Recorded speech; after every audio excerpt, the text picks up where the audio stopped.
Bakit naniniwala tayong iniakyat ang mahal na Inang Maria sa langit? Magandang araw sa iyo, kaparokya.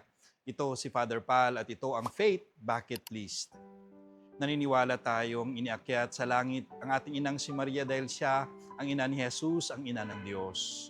Kung ang dogma ng Immaculate Conception ay nagpapatunay na hindi siya dinala sa kasalanan, ang assumption naman ay tanda ng gantimpala ng Diyos sa kanyang kabanalan. Mahalaga po ang pagdiriwang na ito dahil kung si Maria ay iniakyat sa langit, tayo ring lahat ay tinatawag sa kaluwalhatian ng Diyos. Ang assumption ay naging opisyal na dogma na ipinahayag ni Pope Pius XII noong 1950. Nagtatanong, magkaiba ba ang ascension at assumption? Opo. Dahil sa ascension, si Jesus ay umakyat sa langit sa sarili niyang kapangyarihan.